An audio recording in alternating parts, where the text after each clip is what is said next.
to game time decisions that you will feel night in and night out. We're going to go through every single thing, and I've got a great team behind me that's going to help me get the job done. I want this to be the place that people come to. We are going to hit every single one of those markets that you need to know about. There is not going to be a better place, I promise you, than Game Time Decisions. We will have everything at our disposal, and we will use that to our advantage. I'm Kevin Walsh. Tune into Game Time Decisions from 6 to 8 p.m. Eastern on SportsGrid. You know what? What can one of these quarterbacks or wide receivers do for me this year to make a wager? It's got to be the running conditions there for Jaden Daniels. In regards to Jaden Daniels, you know I was on him in regards to the Heisman Trophy. I actually think he's going to do it on the ground, through the air, 40 touchdowns, 4 interceptions, playing in Cliff Kingsbury's offense where he wants to spread it and throw it. I think he's going to put up dynamic numbers. Pro Football Today, only on SportsGrid. The only streaming sports betting network. Tips, info, and insights to up your IQ. It's smarter to be on SportsGrid. New to the Live Golf Plus app. Watch Live Golf any way you want it. Follow any group. Replay any shot. Anytime, anywhere. Any questions? Watch Live Golf live and on demand. He had 4 grabs in the first half for just over 30 yards, was injured, came back in briefly, and then had to be carted off. We were pessimistic on Puka Nakua's injury to the same right knee, of that being a nothing, just a bursa, and that's it, as per Sean McVay. We felt there could be a small PCL component. The early line, only on...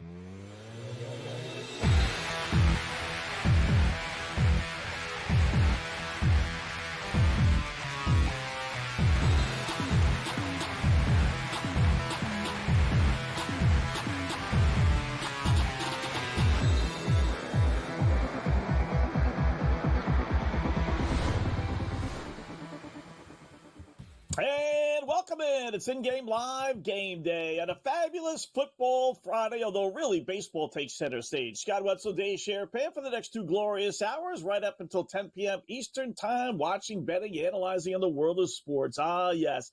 MLB playoffs, Dave. Can the Mets and Yankees rebound from tough losses for different reasons yesterday? Can Oregon avoid the letdown this week after its big win against Ohio State last week? Can BYU keep its undefeated season alive? Can Minnesota in the WNBA keep its entire season alive as they face elimination tonight against the New York Liberty WNBA Finals? A little hockey as well. So a lot to get to, including award-winning, self-award-winning, opposite picks coming up in about an hour and a half. What's going on, my friend? What are you rocking tonight?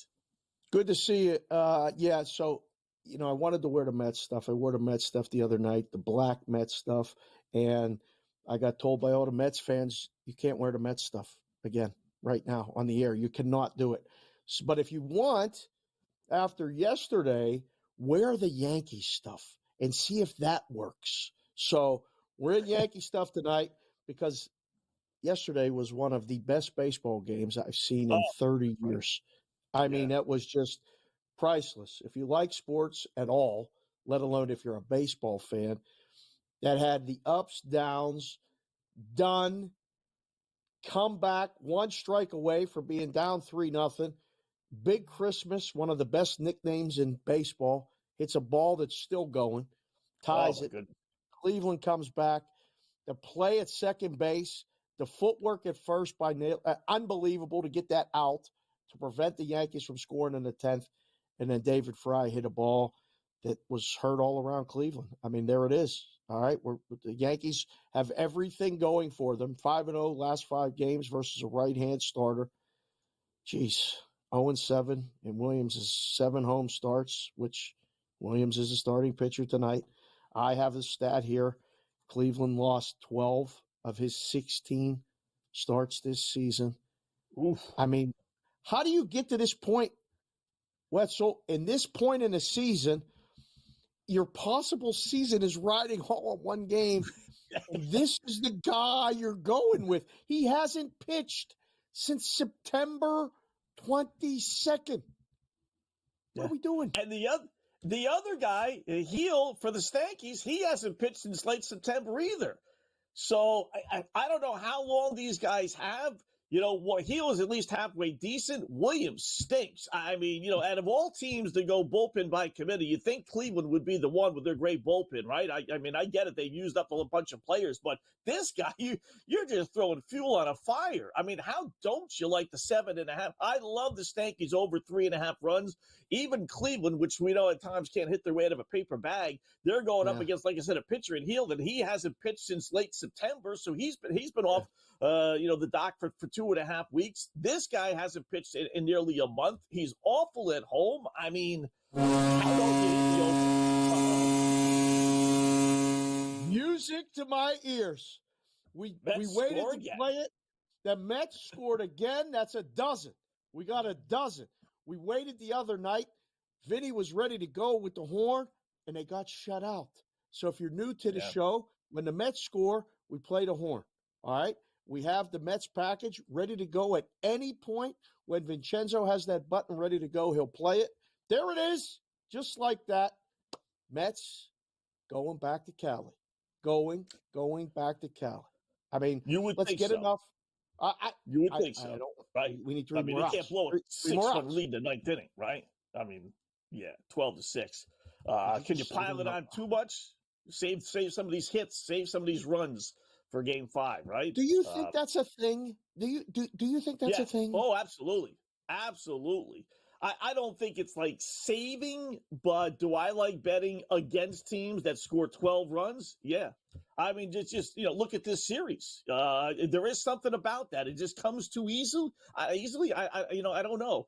Dodgers did put 8 and 10 back to back, but a lot of times they don't. I mean, a lot of teams they score these 8, 9, 10 runs. And that's my instant reaction. All right, I'm going to bet against them the next time out because it just doesn't happen. Okay. For whatever reason. Something psychologically that was too easy one day. I don't know. The other team responds, but 12-6. See, this is part of my conspiracy about baseball too, by the way, which is going to come into play. Yeah, I was explaining this on the podcast. Baseball, they may tell you they have a 2-3-2 format, Dave, because they want to cut down on travel. Yeah, okay, sure. No, they have a 2-3-2 format in a best of 7 because they want these series to go at least 6 games because that's when they start making their money. And it's you look at the series that were 2-3-2, you can count on one hand how many series ended in 5 games or less because of the bad team, right? It's the only situation where the worst team has more home games than the better team. The better team, first 5, only has 2 games. The worst team, in this case the Mets, have 3 home games in the first 5. So that forces, the worst, and I say worst just because you compare the two, to have a better chance of forcing a Game 6.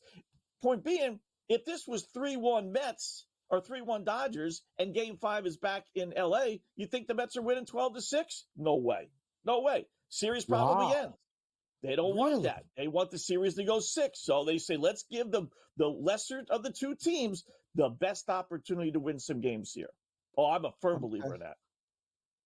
Wow. Okay. Well, I mean, you sold Vincenzo. I heard him say it in my ear. I don't know if you're watching the show and you think that that's the thing.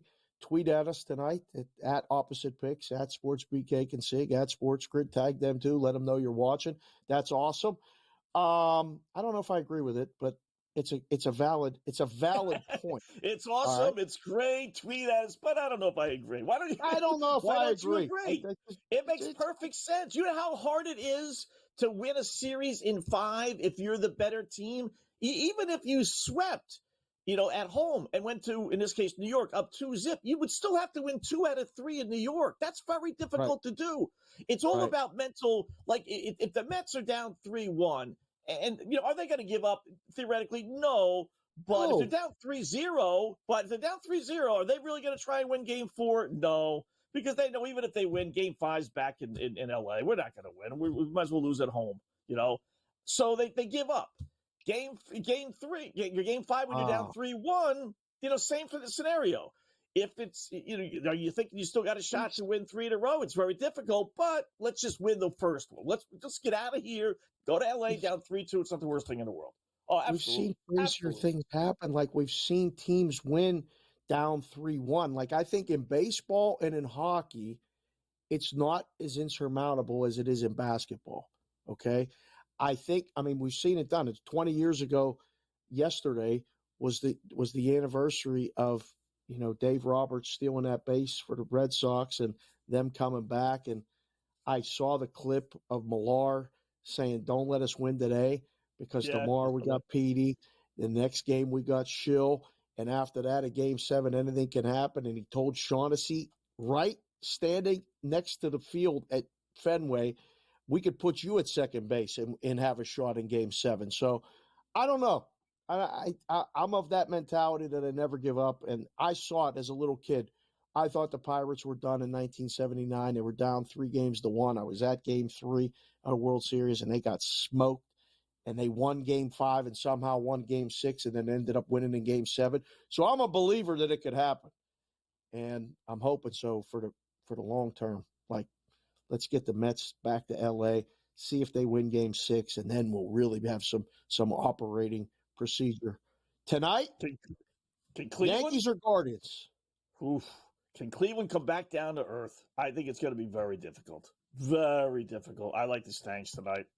Pitching matchup. Both teams, I think, can score, Dave, but this guy, Williams, he's awful. Now, he's going to have a short hook, but why give the Yankees a 2-run head start, right? I mean, yeah. Stop pitching. I hate to say it. I like the Stanks tonight. I do. All right, we're coming up.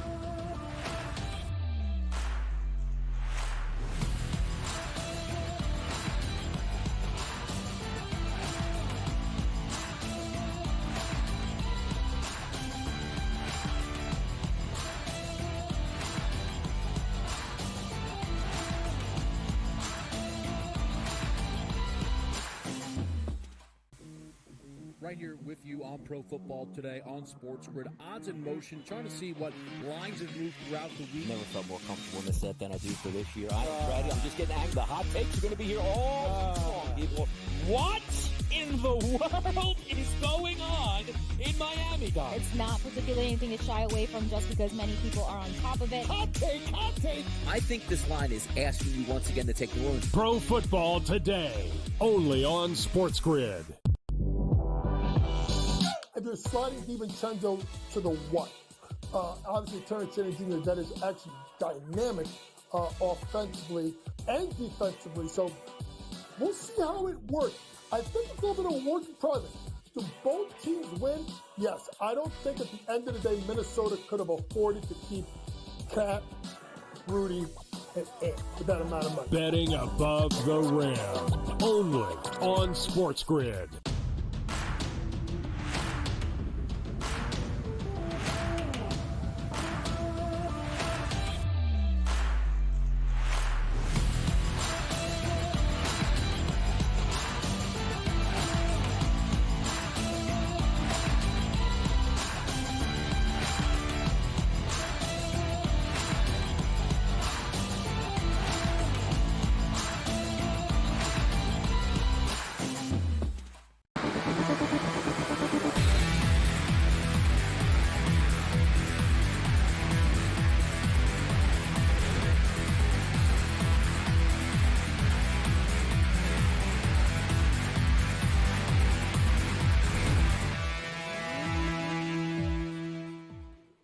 Welcome back, InGame Live. Game day here on the grid, just getting underway, as are the Indians and Stankies. And just like that, Dave, just like that, 2 batters in, 2 hits, 2 runs for the Stanks. They lead 2-0, still batting top of the first inning. What in the world were we mentioned this, so it's not hindsight. What in the world were the Guardians, of all teams, who have maybe the best bullpen in baseball? What are they doing starting a dude who's got an ERA over 6.5 he's only 3-10 anyway, but 0-7 with an ERA of 6.55 at home, and they're starting him tonight in a playoff game when you got 50 zillion relievers who are great. I mean, this is so stupid. The guy hasn't pitched in a month, which is the recipe for disaster for anybody, right? The maybe it was the analytics department. Maybe somebody saw something. Maybe I have no idea. It's just one of those ones that if they can get out of this inning with 2 runs, I mean, you kind of had to assume that if he's going to only go through the order, the order once, maybe, and you figure, all right, if we can get 3 innings and 2 runs or less, then we'll get to the bullpen. We'll have a shot. Maybe that's what they were thinking. I don't know. But, now, I mean, I got the Yankee stuff on. I mean, Yankee fans are excited. The Subway Series, is it going to happen? No. Mets fans are happy. They get to extend that series. I don't know. We'll have it, the inning result things will be up before we get tonight. We got Peralt, we got Dan Alexander, and then we got Cam in the back end. The opposite pick segment, yes. The Black Cloud. The same game parlay. What did you use with the same game parlay that's coming up? I mean, were you a hockey night tonight? College football. College football. Got a couple of decent college football games tonight. We do. So we do. Yeah. Okay. What a great slate this weekend, huh? But this is by far the best college football and NFL slate we've had so far this season. I mean, just in college football, one good game after another. Topped off by the monster game, tomorrow night with Texas and Georgia. So this should be a lot of fun. Saturday's going to be awesome. I don't know about Sunday. Yeah. You think Sunday's a really good NFL slate? Oh, yeah. Let me go to the page here just to remind myself. You got Houston and Green Bay, right? That should be a good one. Interesting game. Okay. You got Cleveland and Cincinnati, just because it's the the little rivalry in the NFC. I do enjoy that. Detroit and Minnesota, they got some great 1:00 games. I wish these were 1:00 games here in New York. Right. Out west where we are, probably not a big deal. With Philadelphia, with Barkley coming back into town, that's drawing a lot of headlines. Good storyline.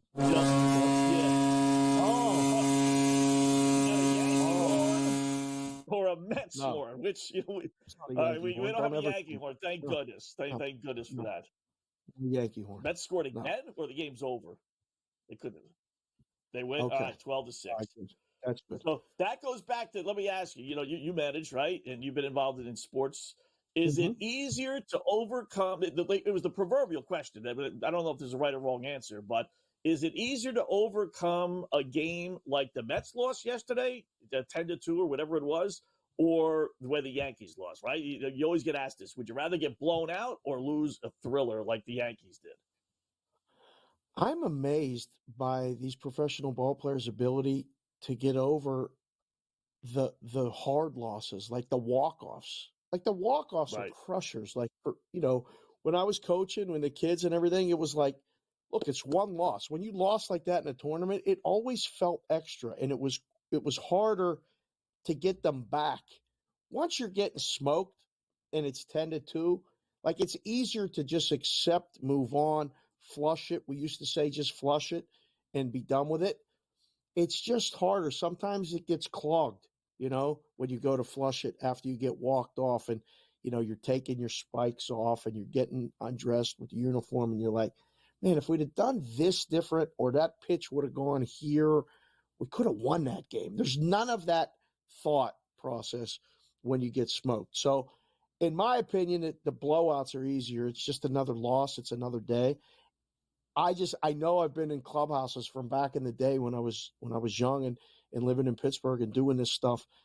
They just turn the page. Whenever they lose 5-4 and get walked off in the bottom of the ninth, or they lose 10-2, it's another loss. So what do you think one is easier than the other? I think, from a betting angle, it's contrarian to what most people think. Most people think a team is going to be so demoralized that's it. They're shot. They're done, right? I've known over the years, Dave, it's completely the opposite because players, whether it's the collegiate level or pro, they're not at this level without having a lot of drive and a lot of fight, right? You got to stick a lot of needles in your butt to become a professional player, right? So you got to be dedicated beyond belief. So they're not giving, well, let's face it. You think any of these guys would really pass a drug test. They're not giving up. Just the opposite. They're ticked off beyond belief. They can't wait to get out there. You look at that Yankee dugout, and while it was demoralized, the faces said, man, I wish we were playing again right now. I can't wait. Meanwhile, the other dugout, in this case, Cleveland, they're jubilant. They can't wait for, it's over. It's done. We just got Nirvana. We got to play again? What do you mean we're still down 2-1? So I love playing on teams that lost, not won. So with that, do you have a WNBA I'd rather play lose then? 10-2. Yeah, WNBA, you got to play the over. I like I'm rooting on the Liberty, but because we got them to win it all. But I think Minnesota wins, and I'm going to go right back to the over, even though we got screwed last time with the over. What a shot that was that she hit at the end of that game! Oh my goodness, yeah, that was incredible. Yeah, I even had her over. You know what? And she hit a shot like a few seconds earlier. She had back-to-back threes, right? Amazing. So amazing. Without knowing how many points she scored, I got over 15 points in a parlay with her. I lowered it, right, in one of those goofy parlays, right? So I figured, all right, there's 6 points right there. She's got to have 15 points. I mean, that's a given, right? She ends up at 13. So I'm not too happy about the Liberty. 15 all. Liberty and Minnesota. Liberty favored by 3. You keep an eye on that. I got the baseball. Yeah, thanks. Great to have a partner there. Yeah, it's funny you throw in like table tennis. I'll keep an eye on as well. You got my back, thanks. Appreciate it.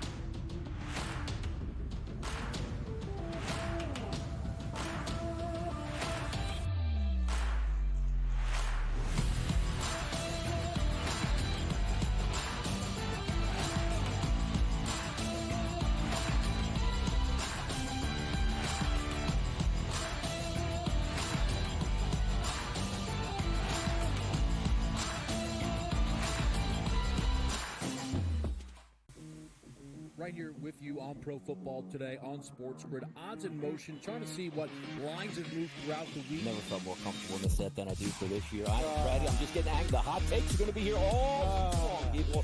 What in the world is going on in Miami, guys? It's not particularly anything to shy away from just because many people are on top of it. Hot take, hot take. I think this line is asking you once again to take the room. Pro Football Today, only on SportsGrid. If you're sliding DiVincenzo to the what?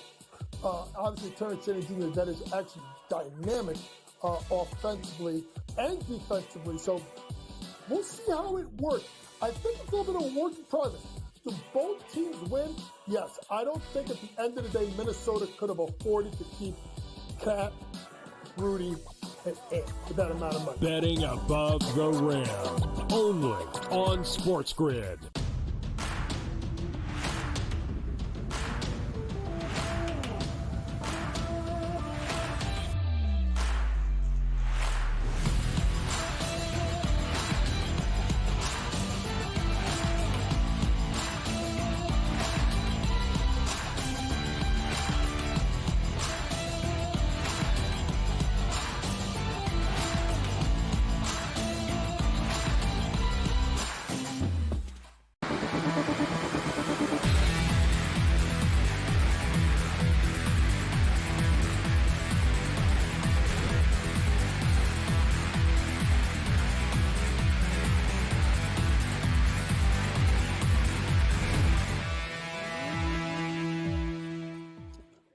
Welcome back InGame Live, game day here on the grid. The Guardian Indians tribe, pick a name, have scored, and it's now 2-1. Oh, love the over in this game. But again, we talked about it, right? There you go. Over. Exactly. Give up the 2-run. Now let's make sure Williams doesn't see the light of day. Because if they throw him back out there thinking, it's a 2-1 game, stupid. Never understood that. Pitching lousy. Focus. Who cares what the score is? Focus. All right, little SGP time. How about that here on the grid?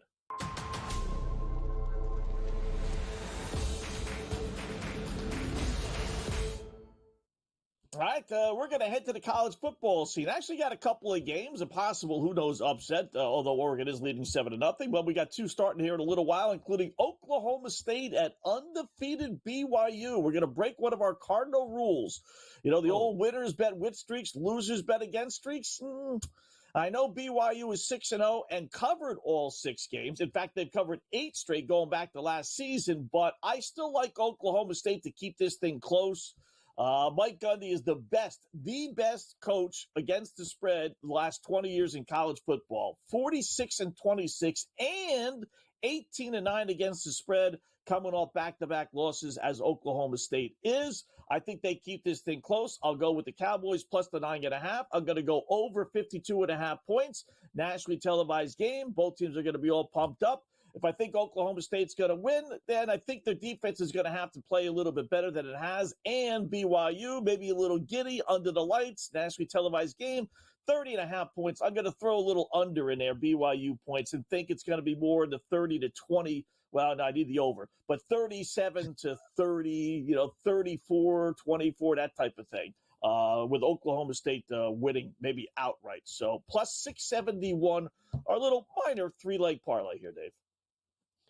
I feel like you crossed the streams a little bit, needing the team total under for BYU, but the game over. Yes, I did. So yes, I did. This is one of those Wetzel, math equations where if you get this, then maybe you get this, but then you get this and you don't.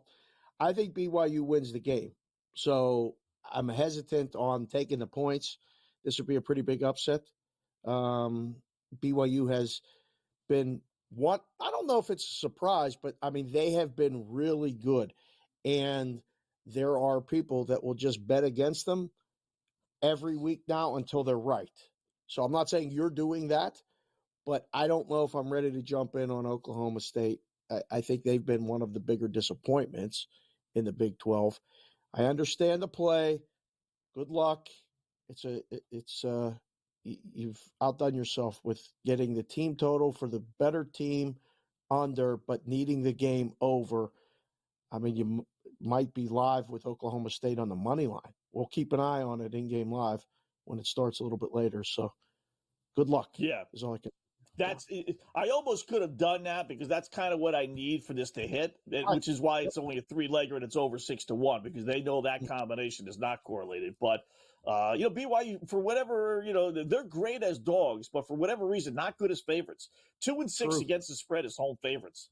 Satake, the head coach, who I love, great coach, 23-32, 9 games under 500 against the spread as favorites. So they thrive in the underdog role, but now not only are they favorites, they're almost a double-digit favorite. Maybe in some circles they are. So I just think.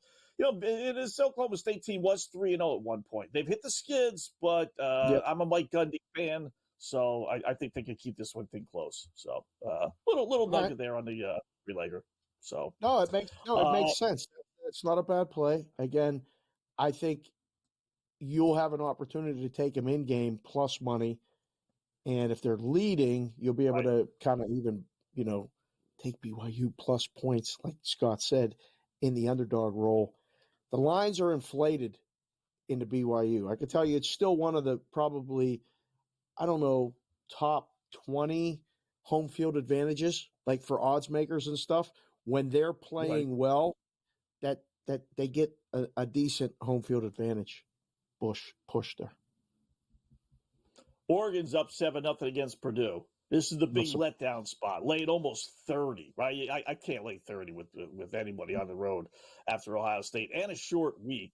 But they are up 7-0 against Purdue. That line is locked right now, first quarter. And now it's up to 35.5. Wow. And the Dookie Pukes are beating Florida State. What? You talk about a turnaround, Dave, right? Of what was expected out of Florida State this year and what we are getting. Holy fudge. Yeah, biggest disappointment. crazy. All right, Matty Thrall will join us next. In-game live game day here on the Grid.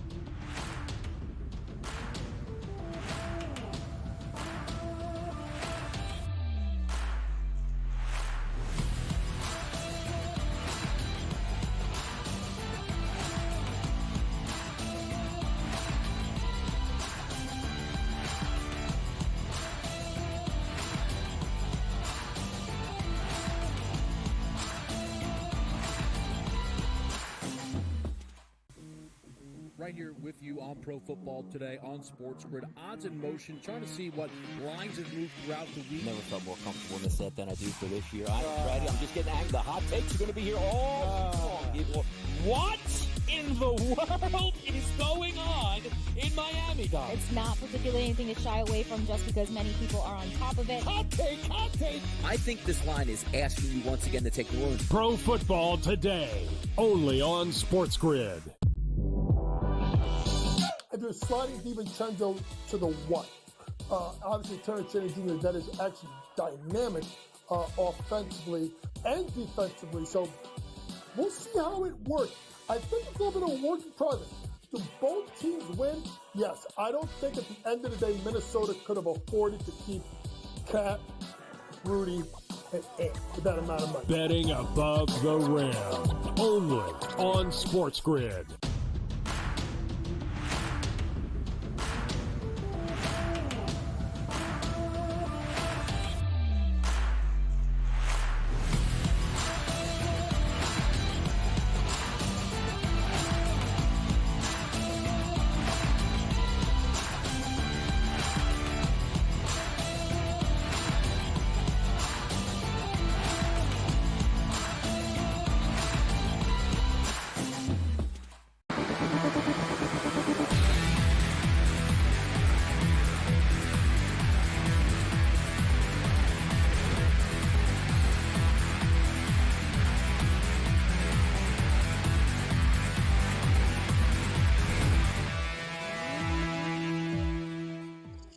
All right, welcome back in Game Live, game day here on the Grid at a Football Friday with baseball taking center stage. But it's a pretty good weekend of college football, NFL football.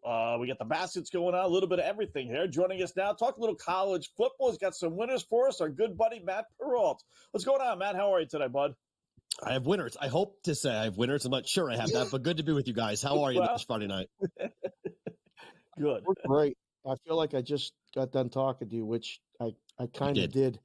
Yep, we did. Anything on the board tonight in college football that you're looking at that we just kind of looked at the BYU game and you know, Wetzel has it the same game parlay. He's got Oklahoma State, P-Roll, tonight. Yeah, I do, Matt. I do. I understand the play. I mean, if you look at the numbers for Mike Gundy when he has extra short week for BYU, but I take him at home. I just think this BYU offense right now is going to be able to move the ball. I don't mind a play on the over in the game, but I just like the Cougars. This is a team that right now, everything's in front of them. Everyone's talking about Iowa State out of the Big 12. Best team in the Big 12 very well might be BYU. I'll lay it up to 10 tonight with BYU tonight in that rocking atmosphere in Provo. Yeah. How about that? Someone, one of the guys on the podcast suggested this really like about 3 weeks ago. He said, Scott, grab BYU championship odds because someone's got to come from that conference. And they look pretty good. I think they just knocked off Kansas State or Kansas, one of the two. Would you go so far as to say, all right, if I can get a dog in the fight, let me grab BYU championship odds? Yeah, I think, but if you do that, you got to grab Iowa State too. I mean, those two teams appear to be on a collision course here. K-State may have something to say about that. Iowa State and K-State will play the last game of the regular season, but I think you've got to grab Iowa State as well. I mean, they're going to run, most likely, they're going to run the table. They got a couple of tough road games coming up later in the season, but Iowa State's looking, after getting past last week, I thought they'd lose to West Virginia. They did not. They looked great in the second half. I thought Iowa would beat them. Iowa did not. They had that big lead at halftime, and the Cyclones rallied. there's something special cooking in Ames right now. So if you take the BYU future, I think you got to also take the Iowa State future, because one of those two teams looks like they'll be in the playoffs. That was a really good breakdown, Big 12 stuff. And I know you got SEC stuff, and we'll get to that in a second.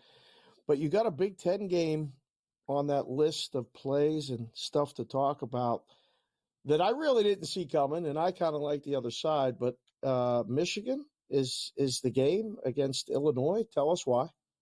Well, look at the numbers coming back down. What was high as 4.5? It's back down to 3.5 now for the Illini. Look, I just think this is the type of team that Michigan can play really well against. I mean, Michigan can't throw the football like we know, but Illinois is going to run the ball, and so is Michigan. And Michigan's defense, I think, can stop the run here and just be more physical. I think at the line of scrimmage, this game gets determined by which offensive and defensive lines dominate, and I think Michigan can do both against the Illini. And as long as they're not getting into a high-scoring game, the total's mid-40s, as long as we're dealing with like a 24-17 type football game, I like Michigan just to have more brute force and go in there and get a win for them and win on the road against an Illinois team that has been a little bit frisky, but I like this Michigan team. They have 2 losses. They can't afford anything else. They got to take everybody extremely seriously. That game against Ohio State will be monster for them later in the year. Yeah, really will. I don't know what the over-under is. I'm looking for it right now, but boy, I don't see too many points in that football game. I'll tell you that. West Coast, 44.5. Wow, that's a big number. Yeah. You got 2 other games here that I don't know if it's the same type of thinking, Matt, but we'll start with USC on the road at Maryland, laying 7.5 points. West Coast team coming east, laying over a touchdown. What do you think about that one? Since 2011, USC, when they're playing outside the Pacific time zone, they are 0-10 straight up and 1-9 against the number. They do not play well outside of the West Coast. Lincoln Riley was a favorite at Michigan, lost the game outright. Lincoln Riley was a favorite against Minnesota, lost the game outright. I don't know if Maryland beats them outright. I think Maryland is going to play their best game of the year. They're coming off 2 really bad losses. It's a complete buy low spot here on Maryland. But to get over a touchdown at 7.5, given how poorly USC played, they lost last week at home to Penn State. They have 3 losses. What is USC playing for? They're not making the playoffs. They're not making a Big Ten championship game. They're going to go to the East Coast to take on a Maryland squad that is going to be playing. Look, it's USC. They're playing at Maryland. That crowd's going to be jumping up and down and excited to see a USC brand name team come to their place. Tight game. I'll take the points. Did that list say Cal -10 against NC State? Where in the world did you come up with this game? This is, first of all, this is another ACC game. No, I understand that. But, this would be one that when you're looking at the board, most people are just going to just pass by. It's like one of those ones, like you see something on the road or see something on the shelf at the grocery store. You're like, yeah, I don't need that. I don't want that. Why Cal -10? Look, NC State's horrible. And it's NC State going East Coast to West Coast. I like Cal. You and I have watched Cal play a game together. Right. This quarterback for Cal can spin it. I'm impressed with their offense. They're not afraid of anybody. I mean, look at the game against Miami. They should have won that game. I mean, that's just a 25-point blow. They blew it. It was unbelievable how bad they were in the second half against Miami. Now they got a team in NC State who is awful coming to their place. Give me Cal. It's going to be a fun atmosphere for the Bears. I think they win the game easily. And even last week, they blew a game because they missed an extra point. It was forced them to be down 2, which, oh, by the way, we had a chance to go 4-1 with our overtime round-robin parlay last week. Oh, don't get me started on that. This was one of the games. We had this one. We had the 2, the Penn State USC one, and there was one other that went to overtime. And then we had this one with Cal, and they miss a freaking extra point, so they're down 2. They have to go for 2, and they don't make it. And then we had Minnesota and UCLA. Minnesota had the ball 3rd and goal down 3 at the 5-yard line. Just don't score. They're going to kick the field goal, go to overtime. Oh, they score a touchdown. We would have, for a $10 bet, we would have won over $1,000. Over $1,000. Just So don't get me started. Well, one more. The Yankees hit a home run. Oregon State's great at home normally, but this year they actually lost a couple of them against the spread. What do you like in the O State game? Look, UNLV's got a monster game here at home against Boise State next week. I'm going to it. It's going to be an awesome atmosphere here in Vegas. It is a kind of like de facto regular season Mountain West Conference championship game. Oregon State is going to run the ball. They're going to play slow. They're not going to let UNLV just go up tempo on him. I think this game is going to be slow. The number is really scary. It was 7.5. It's been bet down to 6.5. A lot of Oregon State money. I think it's dog and under in this game. If UNLV survives, it's going to be tight, but I think the game is going to be low scoring. I don't think you'll see any real trench advantage for UNLV like they've had in other games. And on the road, they've been a little bit, suspect here. So they had the Kansas win, which was big, but they had to rally in the second half to do it. I think UNLV wins the game. It's tight. I think the game goes under 59.5. All right. We got to talk about it. Game of the week. SEC game of the week. It's Texas. It's Georgia. It's a monster. It's a 7:30 Eastern, 4:30 Pacific start. The line's steaming up. A lot of people we talk to like Texas. What do you like in this game, side or total? I'm not betting it. Let it go as high as you possibly can do and take Georgia. It's too much groupthink for me. It's Kirby Smart, who's 11-4-1 in top 5 matchups, and all the losses are against Alabama. Anybody but Bama, he is great against. And until Sarkisian can beat a team like Georgia, I know Carson Beck's got a huge question mark going into this game. I know the wideouts for Texas are awesome, and this defense for the Longhorns is tremendous. I got to see it before I'd play it. But if I would have to bet it, give me the points. As many as you can give me. 5.5, 6, 6.5. Take Georgia. Yeah. I can't believe that big of a favorite, right? Matt, are you surprised that it's like 4.5, 5? Groupthink. Everyone's in one way. Yeah. You know what happens when Buffaloes go off the cliff, though, right? Welcome back. They don't stop. Daddy Brawl, thanks, man.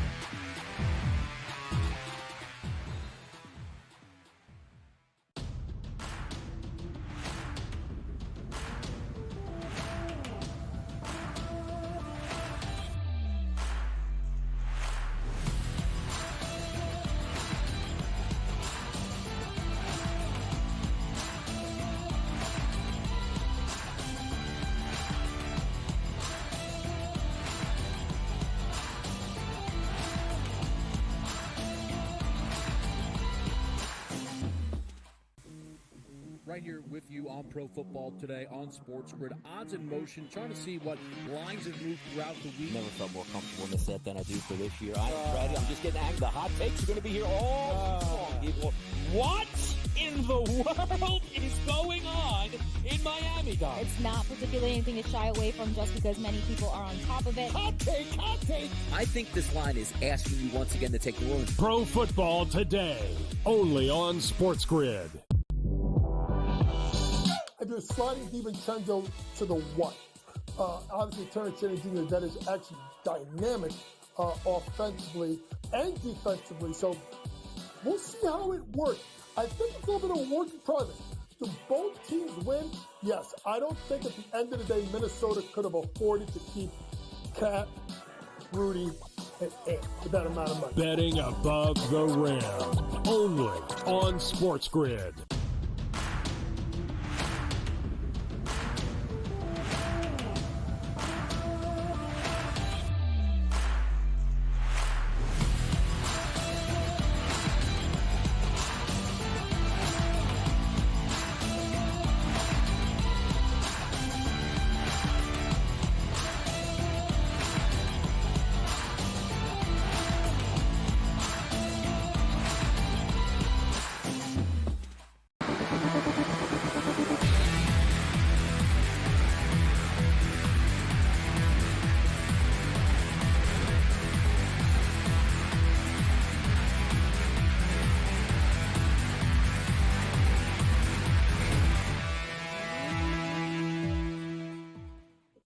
All right, welcome back In-Game Live, game day here on the grid. I'll throw you one little college football nugget before we go back to the baseball.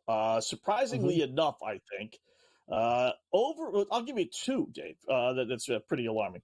Over-unders of 60 or more in college football this year. We've had 127 games, and you can quabble over where the game ends, right? But, 127, 83 and 44 there have been 39 more unders than overs. Mm-hmm. Mm-hmm. That's almost a 2-to-1 ratio. I mean, that's almost like show me a 60 and I'm betting under automatic. And here's another one for you. SEC favorites, home favorites, 1-12 against the spread. The only one to cover was an Alabama game. Underdogs just in general, home underdogs, road underdogs, 18-6 this year. In the How crazy is SEC. that? In the SEC, yeah. Yeah. So I don't know, is that imbalance? What are these goofy new teams coming in? What do you think about how do you explain it? Think about this. Vanderbilt is personally responsible for a bunch, right? Bunch of them, yeah. And who's the other surprise team in the SEC that has played above expectations? It's not, Bama hasn't been a dog. Oh, please, that ball's in a gap. Please, get in and hit the wall. Oh, what a catch by Verdugo. Jeez, Cleveland almost got it, the game back on track. Austin Wells hit a home run in the Texas top A&M. second. Oh, yeah. No, so it was 3-1. It's 3-1 Yankees, but we almost got a ball in the gap. Anyhow, sorry for the distraction. I don't know. I think Texas A&M is another surprise team after the way they lost to Notre Dame. Right. They're 3-0 in conference play. That's another one against the spread. They were dogs, twice, I think.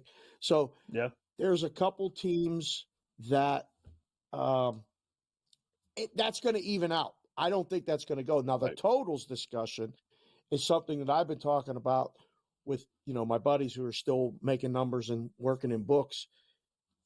The game, with the way the clock is now, the way it runs, it's a huge factor. And I don't think the numbers have been adjusted down nearly as much by books, let alone bettors. Bettors are still thinking these college games, high scoring. Every time it goes out of bounds, it stops. Every time it first downs, it stops. The clock keeps running. The games feel faster. It's working for television. It's not working for bettors who like to bet over. That also is going to even out, but it might not. I don't think it's going to finish at 65% or 66%, but it may end up at 60 to the unders. I'm an under guy. I don't mind it. Yeah. Watch games. Do yourself a favor. Watch games, guys and gals. NFL especially, right? Dave, you and I, old school. There used to be a time where if a running back, we'll say, or a wide receiver, whatever the case may be, goes out of bounds, clock stops, and it doesn't start again until they snap the ball. It's like an incomplete pass. Now, then it merged into, okay, we got to get more commercials in, so we got to, we're going to start the clock after about 10 seconds of you being out of bounds. We're going to take a little nibble off. Now you watch a game, Dave, the player goes out of bounds, that clock stops for maybe 3 seconds tops, and then they start it up again. And they're doing the same thing in college football. I used to joke, because a lot of times in a book we would be rooting for the under. And I would get the guy, I would pretend, I would jump up in the book or in the risk room or whatever and go like this, wind the clock. You see it all the time now, right? Like they grab that ball and throw it to the middle to the guy spotting it, and the guy's going like this. And if there's any doubt anymore, whether a guy's tackled on the sideline and it's out of bounds or not, I'm not even kidding. 9 out of 10, they go, he's down in bounds. Keep the clock moving. They never do this. They never start waving their hands like, hey, wait, stop the clock. It's fast. It's happening. That's a great stat. I didn't realize we referenced that exact stat on Bostonian versus the book. Matt and I did. And that's almost 67%. That's 2/3 of the games going under. And that's not just like the big teams. I think so. Like there's a lot of games now in college in the 40s, the totals, like that Michigan Illinois games in the 40s. That never used to be. And now, so I think it took 5-6 weeks. You're going to start to see a lot lower totals in college across the board. You know what happened? The same thing that happened in the NFL. NFL, no doubt, said to themselves, listen, we got the perfect thing here. 1 o'clock to 4 o'clock. We may press it into 4:15, overtime game, close game. Everyone use their timeout. Well, we got to keep that 1 to 4 in place. But we need to sell more commercials because we're paying right fees out the gazoo. So what do? We got to shorten the game because we don't want to extend these games to 4.5 hours or 3.5 hours. Same thing with college football. These right fees for these games now are through the roof. So TV says, listen, I can't have a 4.5, 5-hour football game. I can't do that. No. We got to get these games in. So same philosophy. What are we going to do? Well, we're going to shorten the game. Well, we're going to keep that clock rolling. So, yeah, I do believe like we're gonna have more reviews. Like we're gonna have more things to start. And right? how can we do Where you that? can get those It'll make commercials keeping the in. game 3.5 hours. Right? Yeah. It's crazy. Yeah, it's crazy. What other games are you looking forward to college-wise? I mean, like, because Alabama, Tennessee's a monster. That's a monster. Yep. That's a good game. And it has repercussions for both teams, right? Yeah, let me go to my little scoreboard here. We got Alabama, Tennessee. That should be huge, right? Alabama 3-point favorite. What Alabama team you gonna get? You know, the one that beat Georgia, or the one that nearly lost to South Alabama or South Florida, and then nearly lost to South Carolina last week. How goofy is that? I disagree with Maddie. I like Illinois. That's my opposite picks. We'll do next hour. I do like them. I think the wrong team is favored. I really do. I everything points to Illinois in that one. So even LSU Arkansas is like good game. It's a good game. LSU going to go to 6-1. Arkansas going to join the big boys and can go to 5-2. I like that one. So isn't that always played at the end of the season? That game. Yeah, usually. New schedules. Changes it all up. Black Cloud? Black Cloud comes.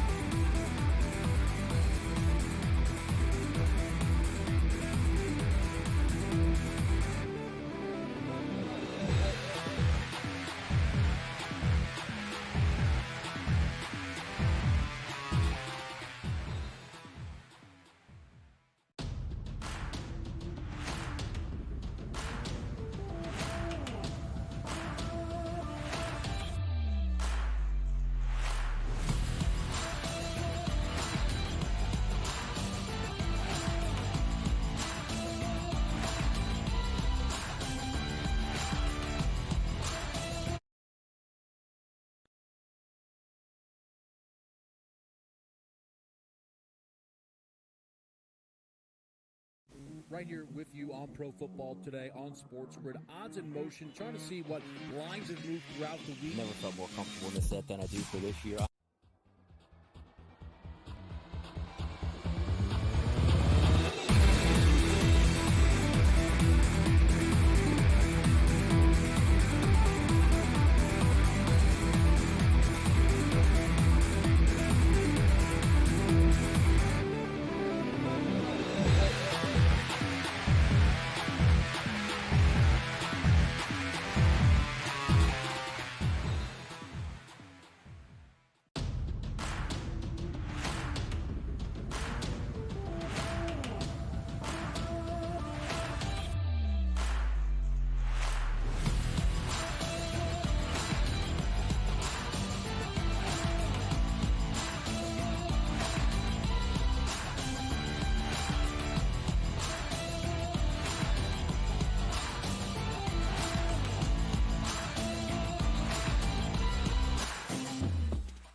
Right here with you on Pro Football Today on SportsGrid. Odds in motion, trying to see what lines have moved throughout the week. Never felt more comfortable in this set than I do for this year. I'm ready. I'm just getting angry. The hot takes are going to be here all people.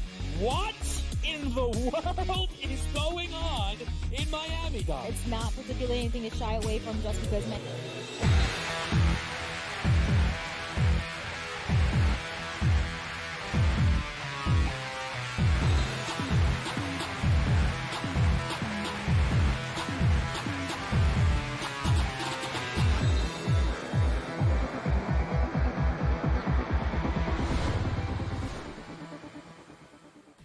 Hi, welcome back in Game Live. Game day here on the grid. We got the Yankees leading the Indian Guardians 3-1. We got the Mets staying alive. We got the little WNBA, and we got a little black cloud action here on the grid.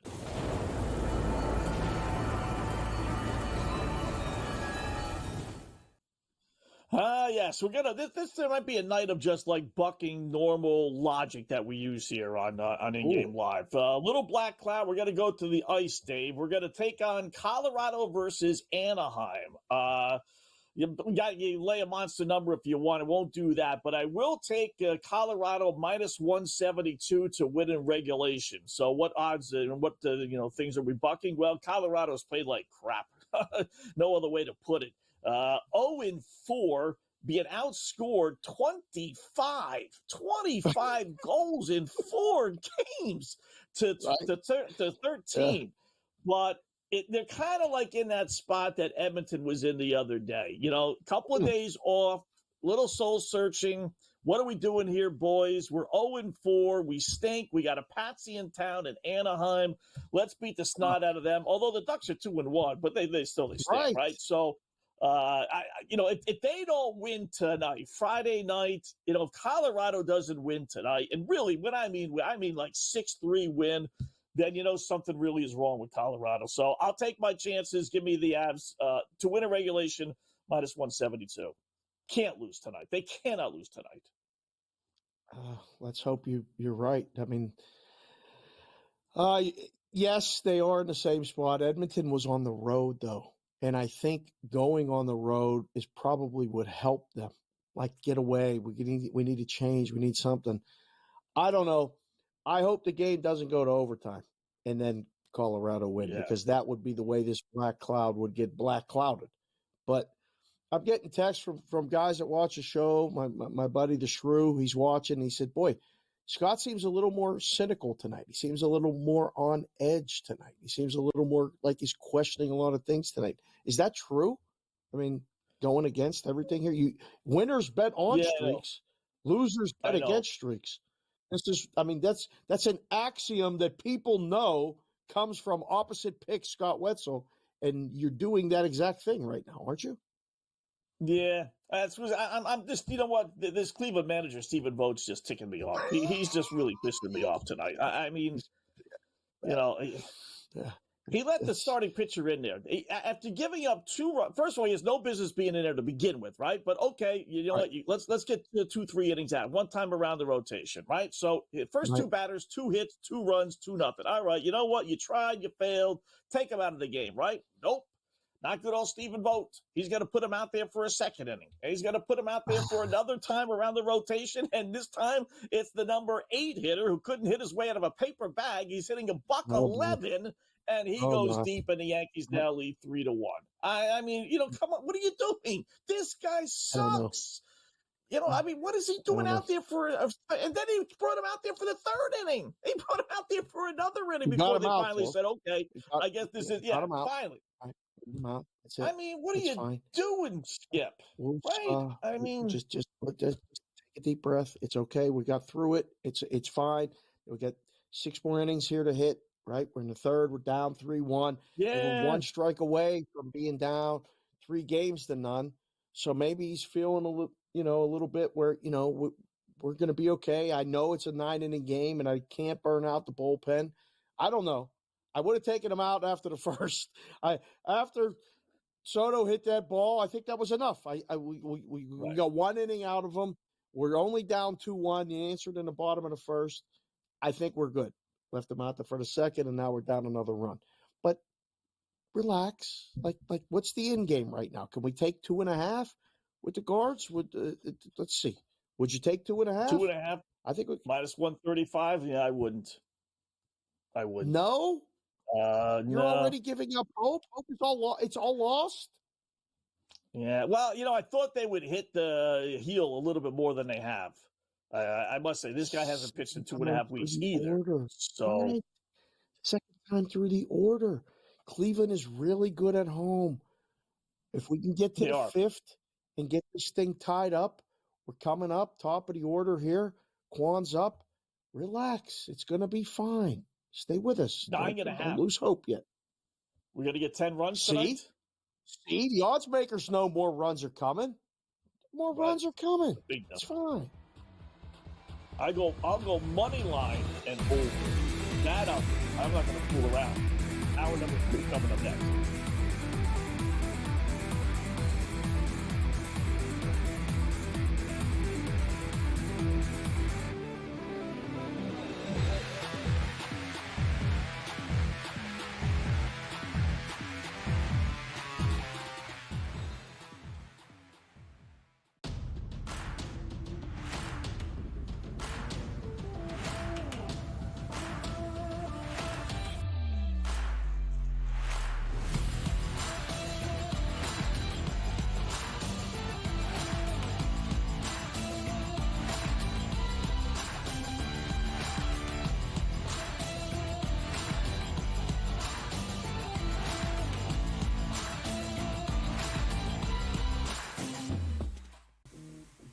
right here with you on Pro Football Today on SportsGrid. Odds in motion, trying to see what lines have moved throughout the week. Never felt more comfortable in this set than I do for this year. I'm ready. I'm just getting angry. The hot takes are going to be here all long, people.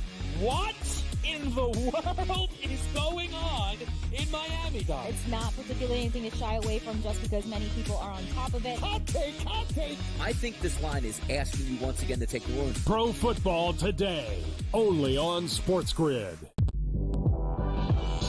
I do a sliding DiVincenzo to the one. Obviously, Terrence Jr. that is actually dynamic offensively and defensively. So we'll see how it works. I think it's a little bit of a work in progress. Do both teams win? Yes. I don't think at the end of the day, Minnesota could have afforded to keep Cat, Rudy, and Ant with that amount of money. Betting above the rim, only on SportsGrid.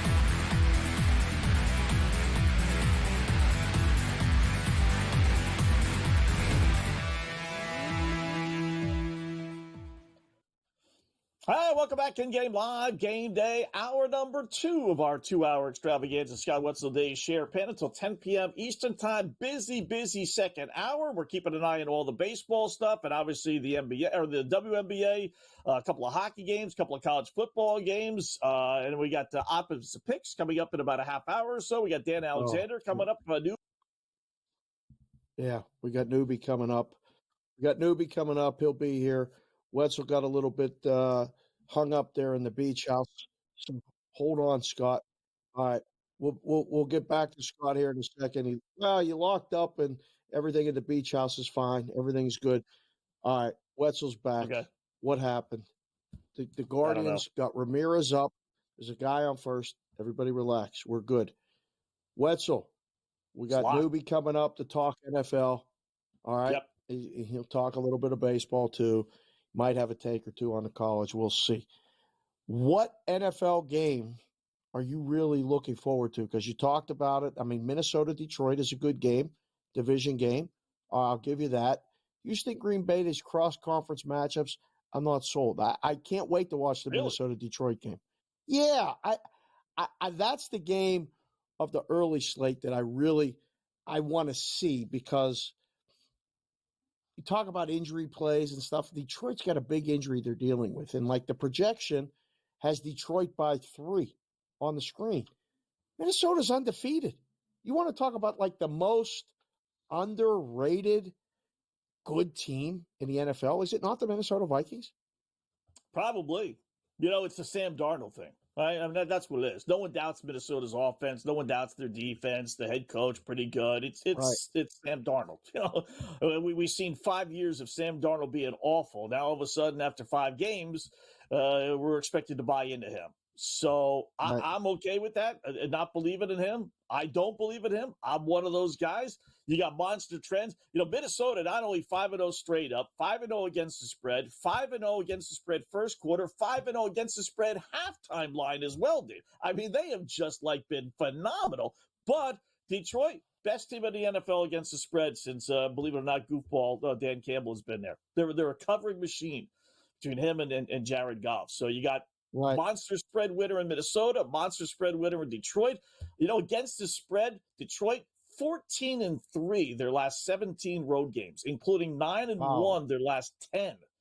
I mean, that's what I mean. They're phenomenal. So I'm going to grab Detroit in this one. It's basically picking. They're getting 1.5, but this will be a great game to watch, I'm sure. A game that's not going to be great to watch is the London game. And Patriots, Jaguars. I cannot believe that Jacksonville is this big of a favorite. Right. Yeah. All right. it's incredible to me that this thing's being played over there, and Jacksonville it got up to 6, and finally somebody said, no, we can't have that. We can't have Jacksonville by 6. Do you like this game? Will you watch this game? How much of it is a pain for you back east to watch a game that starts at 9:30? Because out west in Vegas, I love breakfast with football. I mean, it's the only way that I really want to enjoy it anymore. I mean, we get up at 5, 6 in the morning to have the book open before this game kicks at 6:30. Does it mess up your day watching a game that kicks at 9:30 back east? No, it actually works out well. Am I going to get up specifically for this game? No, definitely not. But while I usually get up, depending on what I have to do, 9:30 or so, blank shower and shave, hop on a computer around 10:30, do my work, get ready for the show that I do and everything else. So it's nice to have that game on. I must admit that, but I generally don't bet it. Unless I really, really like an angle on something. But it's just not, like the pregame shows are so bad. You can't watch those. So it is nice to actually have a live football game on. What's amazing, FanDuel's got them now at 5.5, Dave. And the thing that's amazing is, what's his face was actually halfway decent for the Patriots last week, albeit in garbage time, but, he wasn't that bad. And the over-under is what's surprising to me, 41.5. That's a big number, right? Isn't it? 41.5 for the Patriots who can't score against anybody. That's a little big for me. Right? It's strange because Jacksonville's been as bad as they've been, and they got the layover.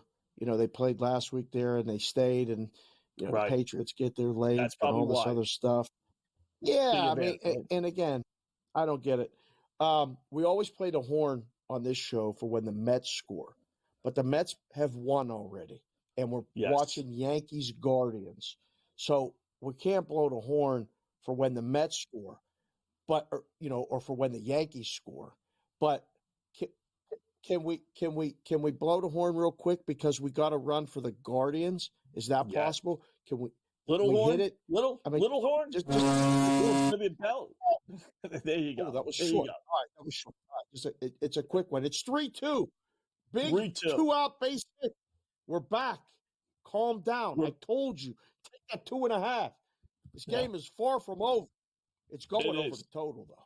It's going over. Well, it's amazing. They haven't adjusted that. Still 9.5, which I'm a little surprised. Guard's still batting in the third inning. Everybody got 5 runs. Yeah, it came with 2 outs.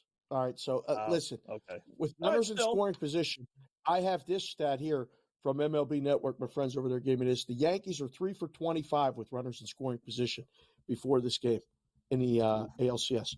3 for 25. They're up 2-1. They better not let the Guardians win this one. We're live, Cleveland. We're live, Guardians fans. It's okay. It's a long game. Boone's still leaving Heel in there. Let's leave this guy in for another time through the order. All right? Maybe we'll run into one. That was a big moment last night with Big Christmas, wasn't it? That was, really one of the best moments. I'm glad I wasn't on here with you. I love doing this show. Don't get me wrong. But if I was on here, I came out of my chair. I alarmed my daughter. Little Consig was worried. She's like, Daddy, why are you yelling? I'm like, they just tied the game. That was unbelievable. They only had 1 strike. She's like, is it over? And I'm like, no, they still have to play. That was the craziest thing about it. They had to keep playing after that. But that was a real life major league moment. That felt like Pedro Serrano came up against the Yankees. And I saw your tweet earlier. That was an outstanding get pack. How good was that? Yeah. Oh. Some guy on Twitter, realized that this was major leagues and, basically, replayed. And that's a home run to left field, big guy, great swing. What's amazing about that game? Like, not that this is any better or worse, but there were really no controversial moves, I don't think. I mean, I got no problem with Cleveland, bringing in the best closer in baseball, to get out in the 8th inning. If Cleveland had done that, people would have been yelling and screaming, what are you doing, right? But, Class A's given up 5 earned runs, Dave, all regular season. That is in 75. Counted up today. 75 appearances. He's given up more, though. I will say this. He's given up more in the postseason in 5 games than he has in 75 in the regular season. Appearances. Yeah. Right? It's one But of there those was no storylines that controversial only move. happens. I think the managers did everything they're supposed to do, I think. It was just and the guards had a run. Don't forget, the guards had a runner. They had 2 runners on in the bottom of the 8th, couldn't score. Then they put a runner on top of the 9th that's wiped out by the double play. So if you think they're, talking about being demoralized, right? But the next guy walks, gets on base, and then boom, that shot. What a home run that was, right? I mean, you talk about knowing that was just, you knew that was gone. Whoa. Absolutely. Well, we'll have Newbie up next to talk about the NFL. I wanted to talk about that Minnesota-Detroit game. He's hopefully going to have some insight into the Eagles and the Giants, another division game. There'll be a couple more that we can talk about. And I can't wait to ask you about Washington laying a gigantic number and being the most popular selection with Buffalo and Survivor. Wow. Right, Clark's still batting through on to keep posting.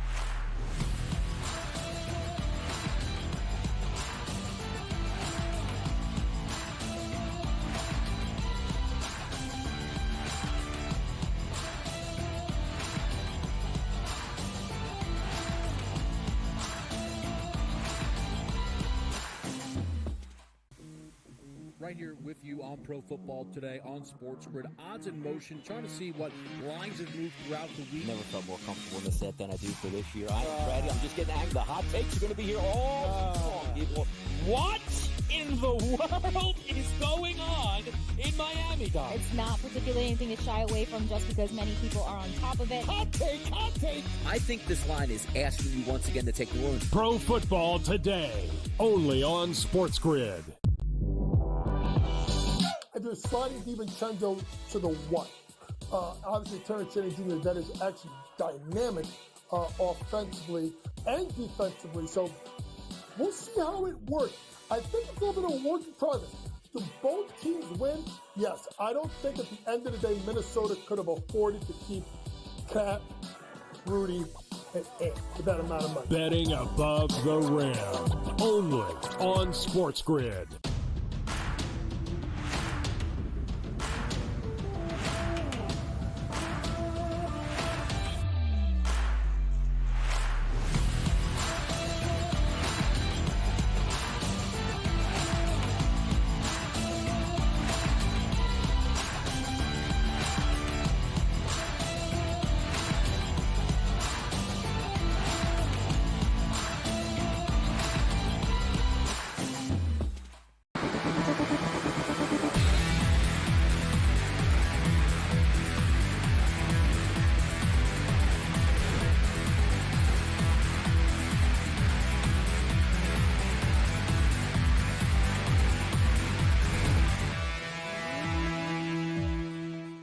All right, welcome back. InGame Live, game day here on the grid. Believe it or not, Scott Wetzel, Dave Sharapan, nothing has changed with the Stankies and Guardians. In fact, the same batter when we last left you 3 minutes ago is still batting. So they got runners on first and second, 2 out.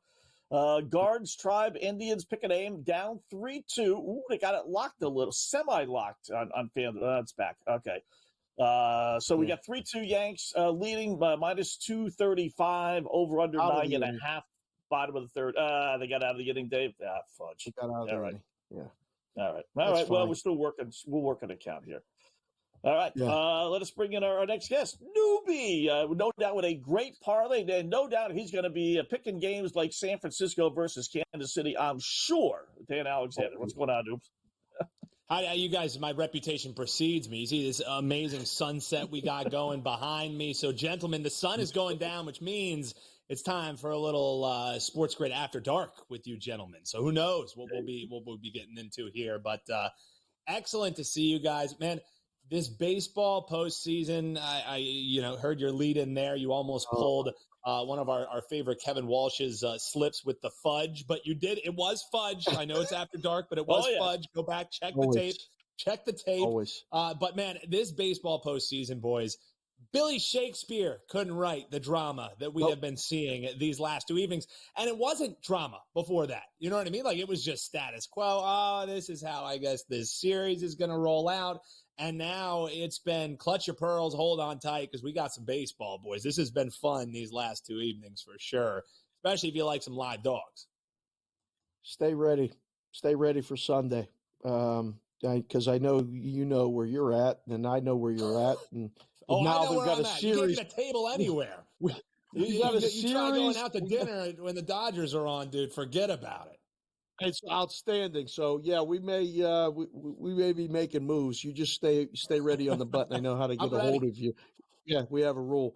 We were talking about division games in the NFL this week, and you're a Philly guy originally, and you're out in the West Coast now, but you know this team better than anyone that I've talked to in the last 3 to 5 years. You've been talking, watching, going to the games.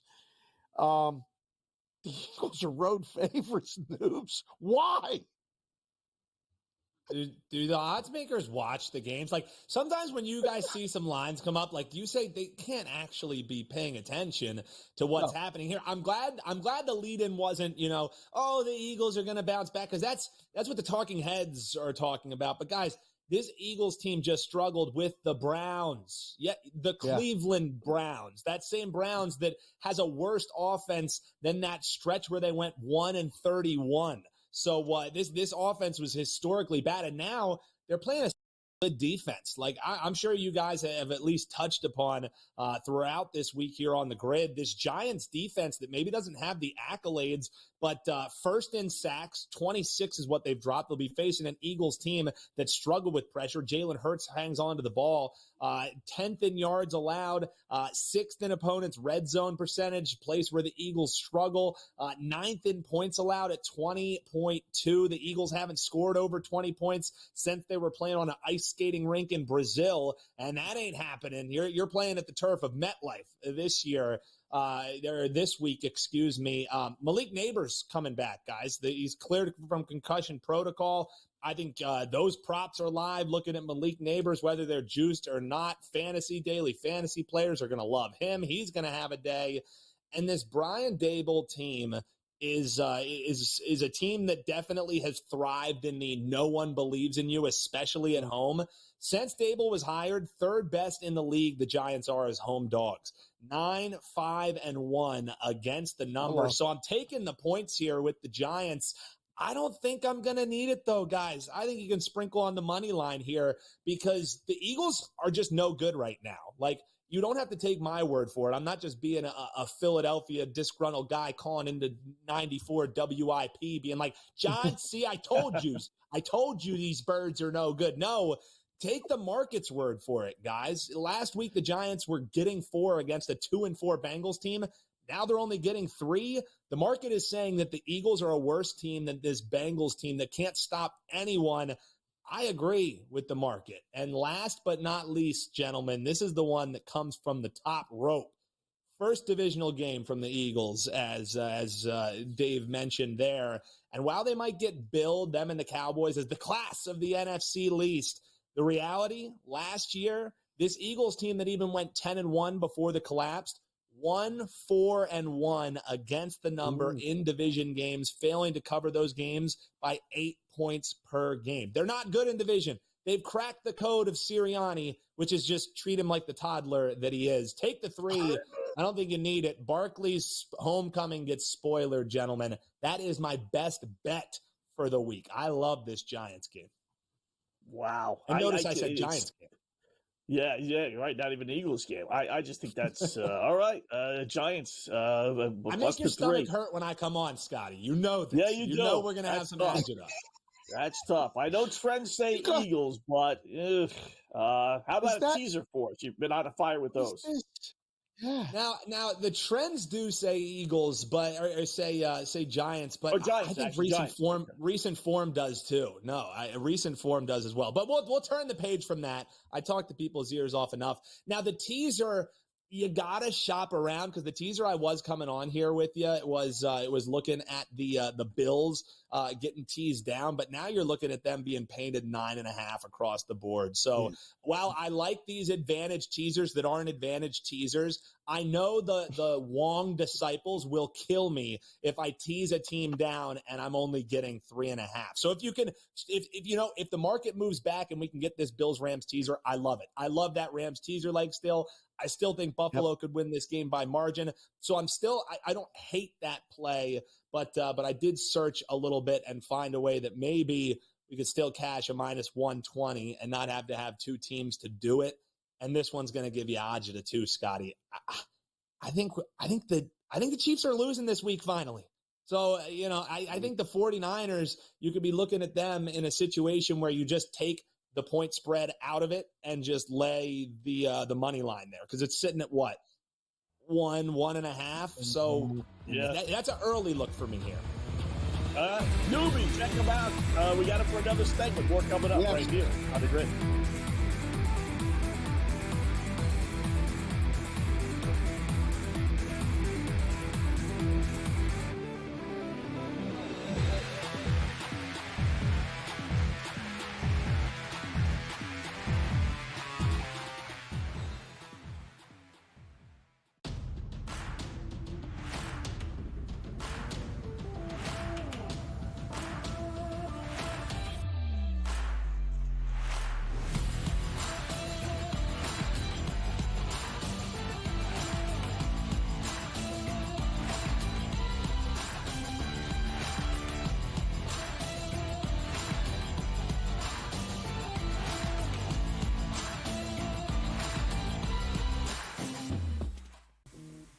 Right here with you on Pro Football Today on SportsGrid. Odds in motion, trying to see what lines have moved throughout the week. Never felt more comfortable in the set than I do for this year. I'm ready. I'm just getting angry. The hot takes are going to be here all long, people.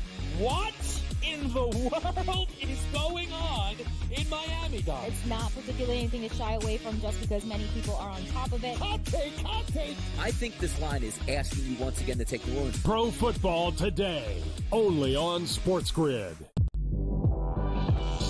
If you're sliding DiVincenzo to the what? Obviously, Terrence Jr., that is actually dynamic offensively and defensively. So we'll see how it works. I think it's a little bit of a work in progress. Do both teams win? Yes. I don't think at the end of the day, Minnesota could have afforded to keep Cat, Rudy, and Ant for that amount of money. Betting above the rim, only on SportsGrid.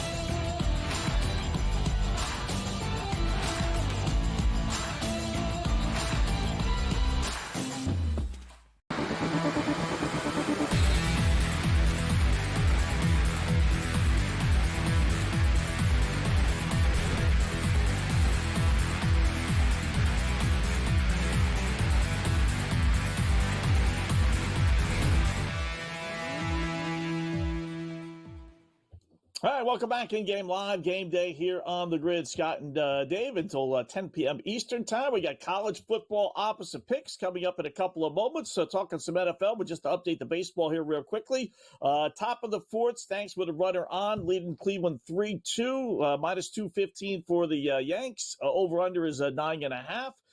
College football, we had a couple of games. We got any thought of an upset by Purdue, a little letdown spot by Oregon. Ducks up 21-0. They play late second quarter, laying 35.5, and over under is 52.5. And then we got BYU laying 9.5 against Oklahoma State. That game starts in about an hour or so. So talking to Newbie, who gave us his two-team teaser here, guys. I like it. I do Buffalo and the LA Rams, but I am curious, Dan, why not use the Washington Commanders? Laying 8.5, drop that down to under a field goal. They're not going to lose at home to Carolina, right? I mean, hey, the duct tape shoe guys, they just want to keep on betting this Carolina team, right? They're going to bet them until the wheels fall off. I know that's the sharp pick of the week that makes you just scratch your head and you're like, how the hell are these guys the sharps that we're talking about? The Carolina, but no, I'm with you. Like that's a fine enough teaser. Like it's just whenever there's these teams that are over exceeding expectation for me, and that's what Washington is doing. Like let's be real. They're still continuing to over exceed market expectation preseason and week over week with what they're able to do. They didn't cover last week. The wheels just kind of fell off from them a little bit. But I just don't like laying that kind of a number with a team that isn't accustomed to doing it. Like if I'm laying 9.5, 8.5 in the NFL, it's with a buzzsaw team like a Buffalo who's finally starting to find their way. So that's what kept Washington off of it for me, and why I like looking towards the Rams as far as you're getting them from 7 down to 1. Like this Vegas team is dead. Guys, Yes. I mean, they trade away their best player. Does Aiden O'Connell really give them a better chance at winning than Gardner Minshew? Like, I feel like Minshew coming back in off the bench always kind of gives a little bit of a bump, a little bit of a spark because of the energy that he brings. But they're playing a Rams team who, even without their top flight contributors, Stafford's kind of starting to figure it out with these role players, with Whittington, with Tutu Atwell as well. So, things are starting to come together, and now you're finally potentially going to see Kupp, who's been limited in practice, who's worked his way up. If he adds himself back to an offense against a team like this Las Vegas Raiders team that was billed as at least the defense will be able to keep him in games, that's fallen by the wayside. So this is an offense that I think can really get after him. I think you can lay 7 with Rams, but getting them down to 1 makes a lot of a sense. And again, with Buffalo, if it trends back towards even 9 and I can get 3, the fact that it flipped 8.5 is what we were seeing this morning. And we've seen it push up a full entire point.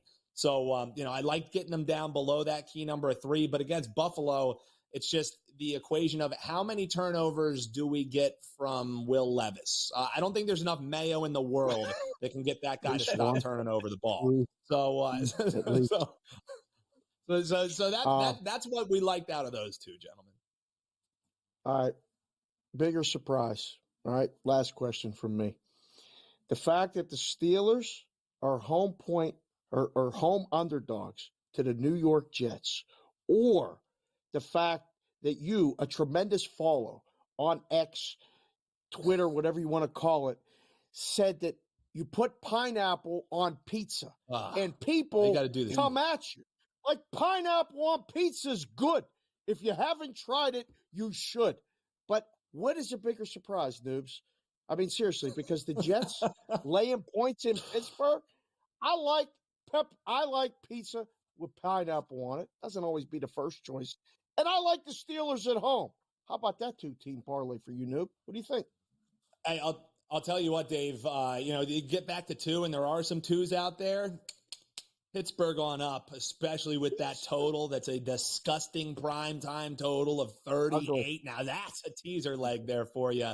But, I mean, the reason why you're seeing it flip around is because you're more likely to catch a paisano ordering pineapple on his pizza than figuring out who the hell is playing quarterback for this Pittsburgh team.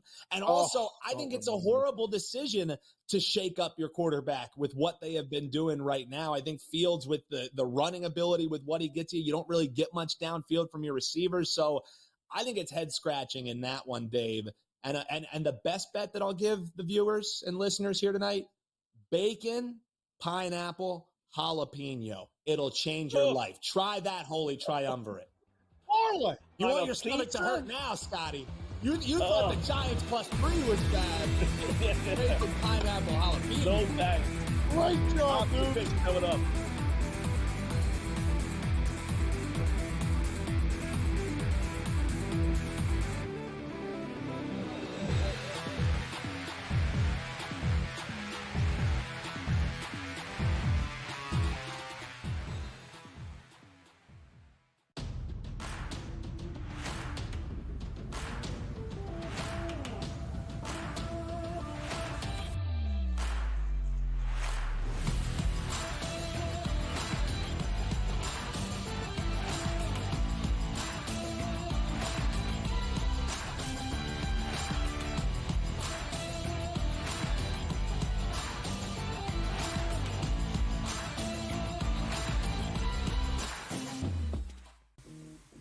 right here with you on Pro Football Today on SportsGrid. Odds in motion, trying to see what lines have moved throughout the week. Never felt more comfortable in this set than I do for this year. I'm ready. I'm just getting angry. The hot takes are going to be here all week long, people. What in the world is going on in Miami, Dom? It's not particularly anything to shy away from just because many people are on top of it. Hot take, hot take. I think this line is asking you once again to take the run. Pro Football Today, only on SportsGrid. If you're sliding DiVincenzo to the what? Obviously, Terrence Jr. that is actually dynamic offensively and defensively. So we'll see how it works. I think it's a little bit of a work in progress. Do both teams win? Yes. I don't think at the end of the day, Minnesota could have afforded to keep Cat, Rudy, and Ant for that amount of money. Betting above the rim, only on SportsGrid.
Oh, yes. LLs know what that music means. Time to take out the pad and pencils, get set for the fastest and, more importantly, most profitable 5 minutes in television, Opposite Picks. Ah, yes. What are Opposite Picks, you newbies ask? Well, we give you 7 games, 7,000 reasons why we like one team, and then we go opposite. Why?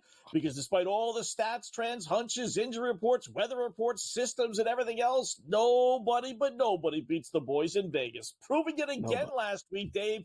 5-2 last week. We are now 28 up and only 21 down. Unbelievable through 7 weeks. So here we go. 7-pack, week number 8. Missouri will start with laying 4 at home against Auburn. What are we missing here? Missouri only a 4-point favorite? They're ranked 19th in the nation at 5-1. Auburn's unranked at 2-4. Tough to win at Auburn, you say, though. No, the game's at Missouri. Auburn's only wins this year have come against New Mexico and Alabama. Oh, check that. Alabama A&M, not Alabama. They're 3-10, and their last 13 road games. Missouri, meanwhile, is 16-3 its last 19 games overall. They're only a 4-point home favorite. The boys in Vegas, they were giving us an early Halloween treat with this line. Love Missouri. Give me Auburn plus the 4. Hell of a start. Pick number 2. Rutgers laying 4 against UCLA. Now, we learned last week Rutgers isn't ready to compete with the big boys after getting blasted by Wisconsin. But they are ready to compete against 1-5 UCLA. Bruins have lost 5 straight after opening up the season with a win at Hawaii. Admittedly, 4 of their 5 losses have come against ranked teams, but the point is they weren't even competitive in those games, losing by an average of over 2 touchdowns a game. RU's in a bounce-back spot. They're 8-3 their last 11 home games. They win by double digits, never mind 4 stinking points.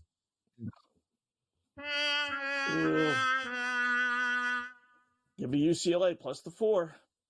Pick number 3, Illinois getting 3.5 against Michigan. Change uniforms, and Michigan would be a 5-point favorite in this game. But Michigan has the history. Illinois doesn't. Their biggest college football moment in our lifetime came losing to Paul Bear Bryant in his last game that he ever coached. My first game that I ever put American money on, thanks to the dad. I digress. But Illinois is ranked 22nd. Michigan, 24th. Illinois is 5-1. Michigan, 4-2.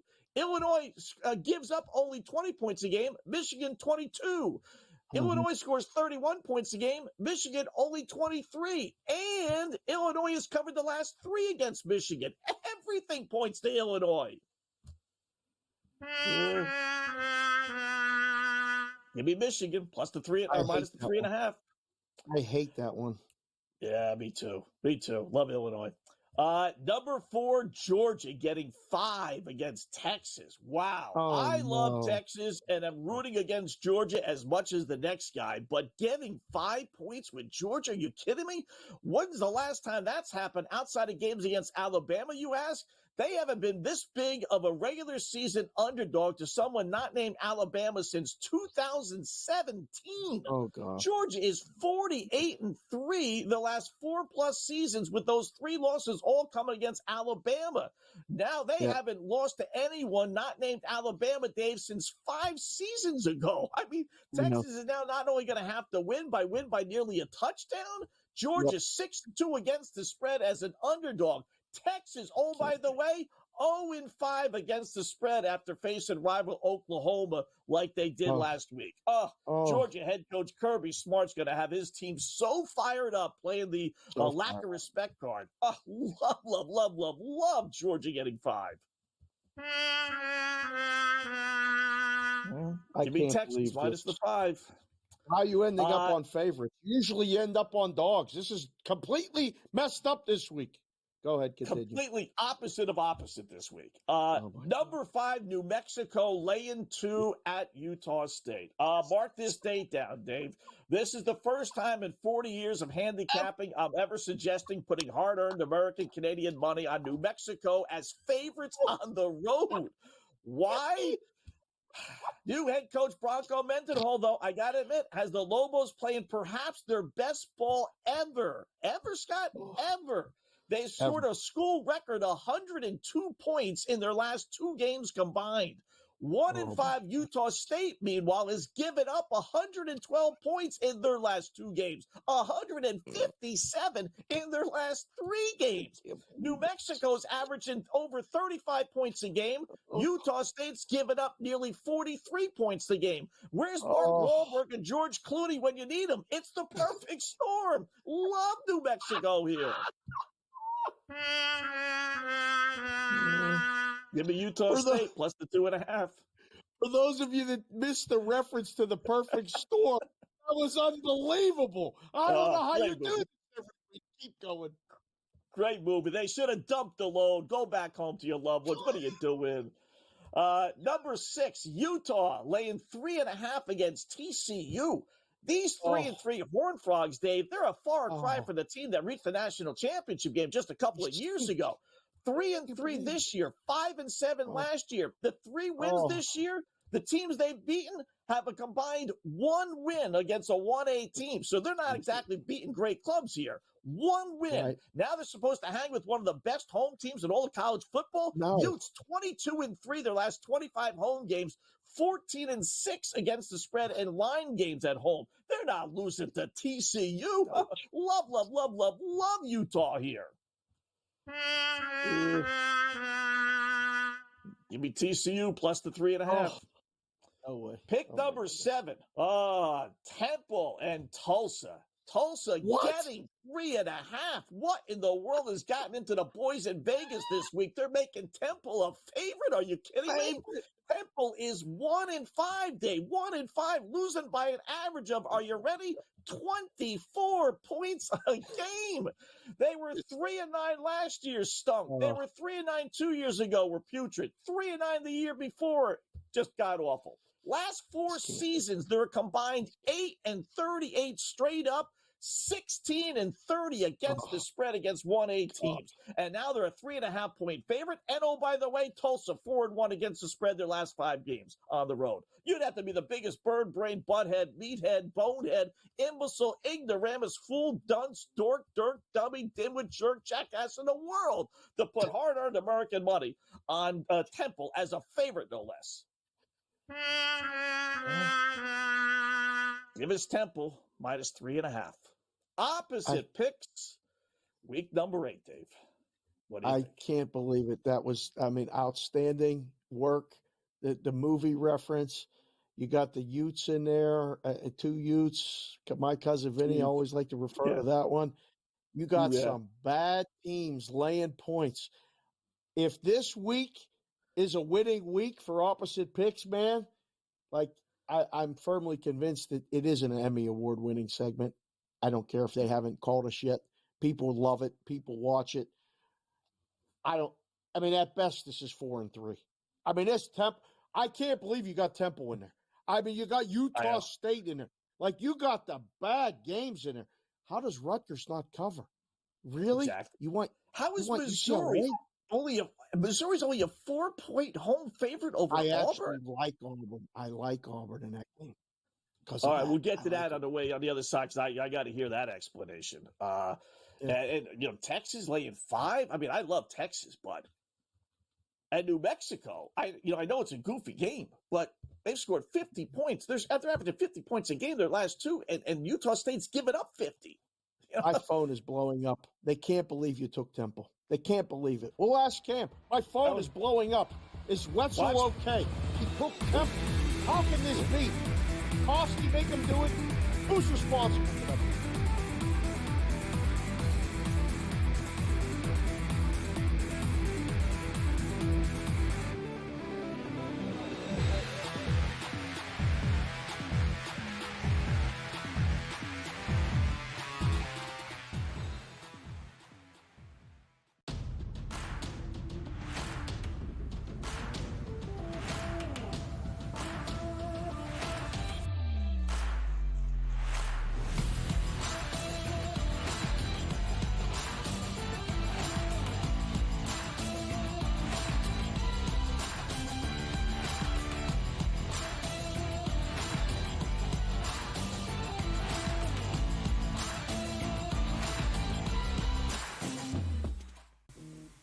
Right here with you on Pro Football Today on SportsGrid. Odds in motion, trying to see what lines have moved throughout the week. Never felt more comfortable in this set than I do for this year. I'm ready. I'm just getting angry. The hot takes are going to be here all people.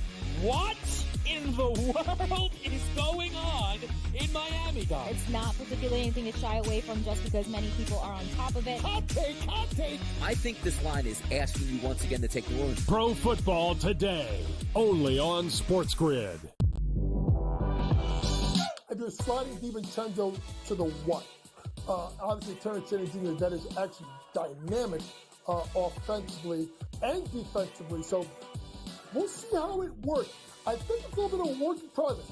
Do both teams win? Yes. I don't think at the end of the day, Minnesota could have afforded to keep Cat, Rudy, and Ant with that amount of money. Betting above the rim, only on SportsGrid.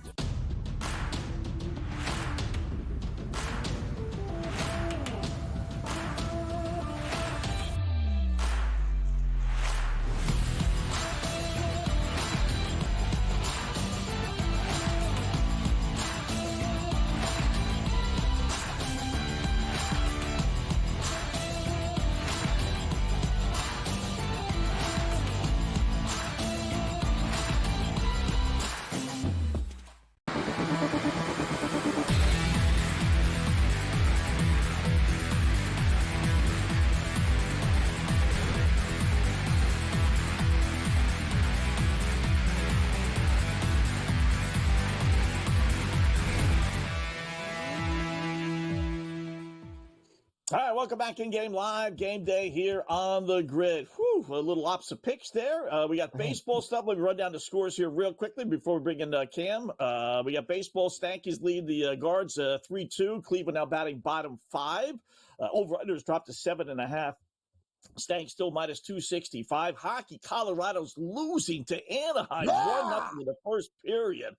Good gravy. Let me check out the WNBA. We got the Liberty leading the Lynx, Cam, 72-70, 5.5 minutes left to go in the fourth. What are you playing tonight? What's going on, my friend? I'm playing everything, Scott. What else is new? Okay. Happy Friday to you. We won with Big Pharma, the German pharmaceutical giants, taking Portland to the wall. That was a great one. I wish I had – Scott, I wish – those are the games. The games are like the stupid ones are the ones I should bet more money on. But anyway, I digress. We've already hit the over in the CFL game. Total is 51. We're at 62 points. We're not even like 4 minutes left. there, so that's good. These meaningless games, I got to get you guys into CFL betting because these meaningless games are gold. Like, you know what I mean? All the seedings have been set, and they have a couple weeks left before the playoffs, and right now it's like the teams aren't, who cares? These guys are just, going for it. Let's rock. So things are good. Scott, I am on the Anaheim Ducks. One live play that is total opposite picks. I took Florida State plus 4.5. I don't know if I can get that line anymore because I think they're driving, and 3.5. Yeah. I'm on Florida State. I'm actually going to sprinkle on the money line. Oh, it's right there for me, plus 225. And as I do that now, Dave, the money goes in, place bet. We are ready to go. Live on the show, ready to rock. Scott, watch out for the Colorado Avalanche. I talked to a guy who's a big Colorado Avalanche guy, and he told me there's way more problems than people don't know about this team. Like millions of dollars sitting on the bench, injured players, horrible defense right now other than Makar. Georgiev's one of the worst goaltenders in the National Hockey League. They got young forwards on their top six. It's a problem. I'm telling you, and the books are still pricing these guys at minus 260. Anaheim just beat Utah, for God's sakes. I get it. The Ducks aren't great, but you know what? I'll take them at that price. And you know what? Maybe I'll lose because Dave's stupid Penguins cost me a huge parlay the other night because I could have really partied. But anyway, Dave, it was my only game long at paid box card. But good news. I know. Dave. NFL. Scott, and I will get to the NFL quickly, though. Those first-round leader golf picks. Just a tip for everyone. I want to say something quickly. Find a book that has top 5, top 10 in like different markets, not just first-round leader, but each way betting. We finished second, and second. We had 3 of the 6 guys in second. You each weigh them, you get paid. So that's what we do. So do you understand kind of where I'm coming from? So basically you get paid one of your bet for the total win, and they saw it off when you're in like the top 5 or whatever, depending on what you have to do. They have a top 5 market, a top 6, and a top 8. I heard another guy I talked to today from another Canadian betting company says they're even going to be doing like top 10s and 20s. But I digress. Let's get to the National Football League, fellas. Hopefully everybody's having a great night. I am going to take the Seattle Seahawks plus 3 against Atlanta. I think this is a spot for Geno. He plays better indoors. Atlanta, a little bit of smoke and mirrors. I know Seattle's defense is horrible, guys. I understand that. But you know what? Teams carve Atlanta up on the ground. Seattle's got Walker, Charbonnet. Like I'm telling you, they can do a lot of damage to that front. Keep that offense off the field. I think it's a spot play for Seattle this week. I think they can win, but I'm on them. Scott, this is opposite picks time. Give me the Miami Dolphins at 3. I got 3.5. I did it on Monday. I'm getting 3 to plus money on one of my books. I'm in. I think Miami beats the Colts outright. I think Richardson starting instead of Flacco is a mistake. I think Joe Flacco is actually a better quarterback for the team. People are going to go, are you nuts? No, I'm not nuts. Just take a look at Richardson. He can't throw a deep ball. Flacco, sure, he can't move, but at least he carves apart defenses when you give him time. And I'll take the New York Football Jets minus 130 against Dave's Steelers. Wow. I don't know why I'm always against Pittsburgh teams. It's nothing. I love you like a brother and Pharrell like a brother. I think this is a spot. Big mistake, Pittsburgh. Going to Russell Wilson. We'll see what happens here when he's running 17 yards backwards and gets smashed by Dan Green on every play. Dude, I'm telling you, like, why this week? It makes no sense. Money line parlay for all you chalk eaters out there. These are not opposite picks. I like the Jaguars to turn it around, beat down New England in London, the early game. The Commanders against Carolina. As I told you, Dave, Carolina was my drug of choice. I am now in rehab. They're done. I'm clean. I'm clean and sober. And I'm going to tell you, I'm living a great life. I'm going to get even healthier. Carolina, get out of my life forever. You destroyed my financial future.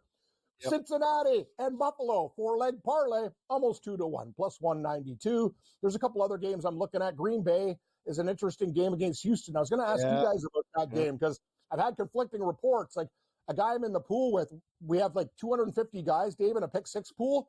I'm getting killed with Bovey and our other friends here, but I do one with my buddy, and he's more of a favorites guy, and I'm a dog guy. We're tied for 10th, and the top like 16 teams get money. So, and it's thousands and thousands. Like I think the winning team gets like $100,000. So we're there right now. And he likes Green Bay. Packers. And I told him I kind of lean Houston, but I don't know how do you guys feel about those games? What do you like in the NFL this week? I like to hear opinions. That's a good game, right? I mean, I'll just say. Oh, you forgot I one of my games. Sorry. San Francisco. San Francisco's going to beat Kansas City by points, like more points. 3+. Sorry, guys, I didn't have that one. I thought I texted you guys that one. Doesn't matter. Give me San Francisco. I forgot that 4-pack. Sorry, Scott. Yeah.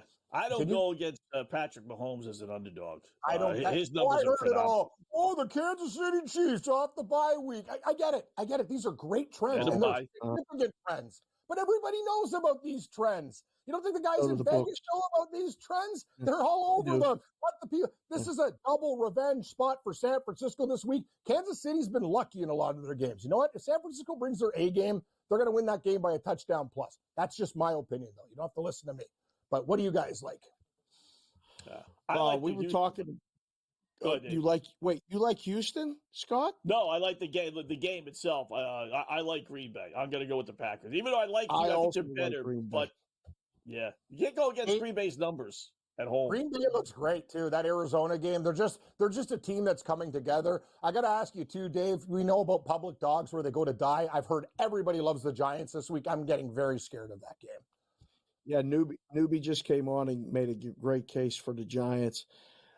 I would only play Giants. I certainly wouldn't lay the points with Philly. I don't know, Cam. I'm leaning like really strong as far as a side. I can't really find one, but I think Minnesota's going to beat Detroit. Yeah, I'm torn on that game too, man. These are tough games this week. This card is very lethal. tough. Very lethal. Yeah, great game. Have a good night, guys. Enjoy the baseball. You got it, man.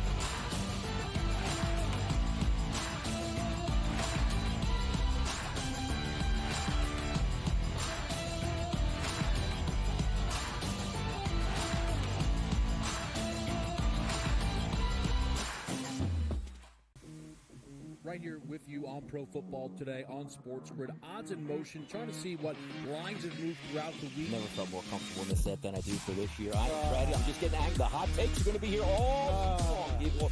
What in the world is going on in Miami, Dom? It's not particularly anything to shy away from just because many people are on top of it. Hot take, hot take. I think this line is asking you once again to take New Orleans. Pro Football Today, only on SportsGrid. I do sliding DiVincenzo to the one. Obviously, Terrence Jr. that is actually dynamic offensively and defensively. So we'll see how it works. I think it's a little bit of a work in progress. Do both teams win? Yes. I don't think at the end of the day, Minnesota could have afforded to keep Cat, Rudy, and Ant for that amount of money. Betting above the rim, only on SportsGrid.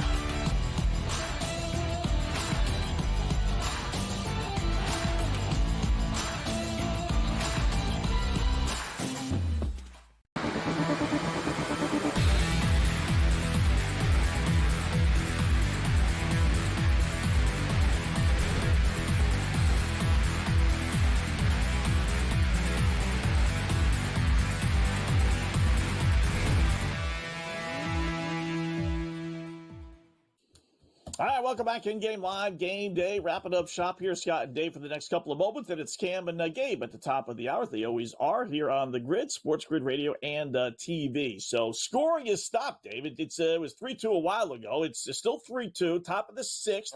So, still got the, 3+ innings to go here. But the guards hanging tough, trying to keep this thing close.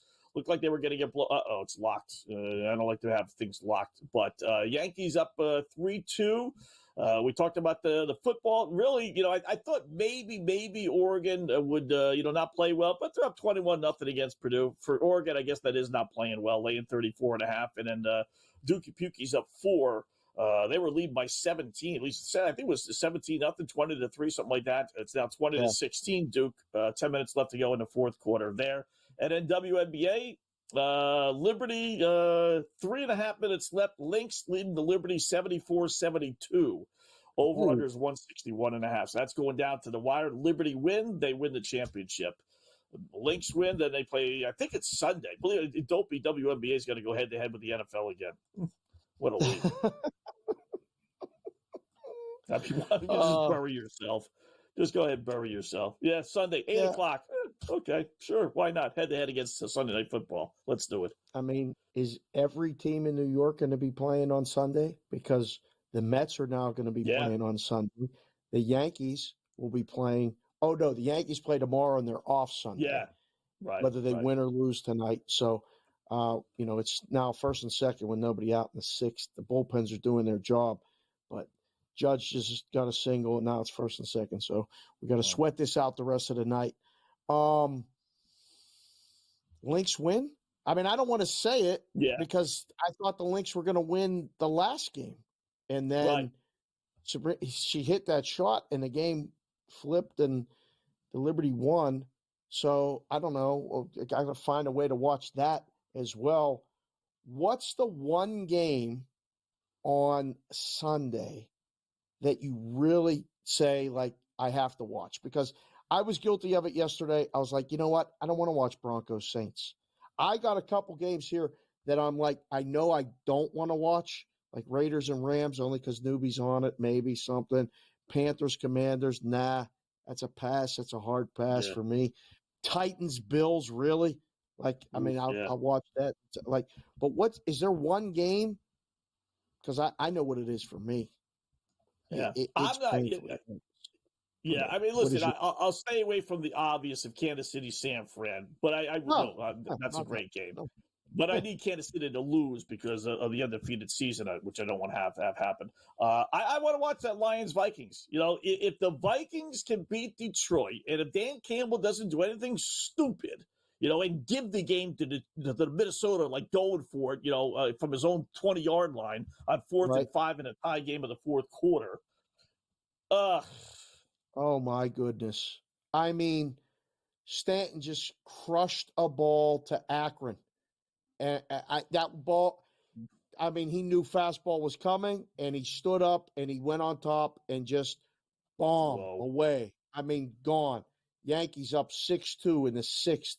It's going to take everything you got, Cleveland, to come back. I mean, sometimes these outfits just pick themselves. Like, I know what's going to happen. It's just, I mean, I'm in Yankee stuff. I'm rooting for Cleveland to extend this series. But, man, it's tough being a Cleveland fan. It really is. I mean, they find ways to just break your heart. You don't got to worry about the Browns on Sunday. Back to it because we only got a minute left. The game I got to see on Sunday, I'm biased. It's Pittsburgh. Nighttime in Pittsburgh behind me every time I come on the show. Every show I do. The Jets favored on the road Sunday night. Have you heard Tomlin's record as a home dog? Wetzel, you want opposite picks. You want to talk about my friends. I did this for years, decades, making numbers, taking bets in books. Are you watching the games? We play to win the games. The game. Herm Edwards said it, okay? What are you talking about? I don't know who's playing quarterback. I think he's messing around with everybody, whether it's Wilson, whether it's Fields. They know what they're doing. The Steelers are going to win that game on Sunday night. When we come back next week, we'll be talking about how good the Steelers look and what a mess the Jets still are. Agree or disagree? I agree. I don't know why are the Jets a favorite in this game. I have no faith in them whatsoever. No faith. How about a little two-team? You talk about a great two-team money line underdog parlay. Georgia and Kansas City, both as underdogs. That hasn't happened in a long time. Opposite pick. What do we get?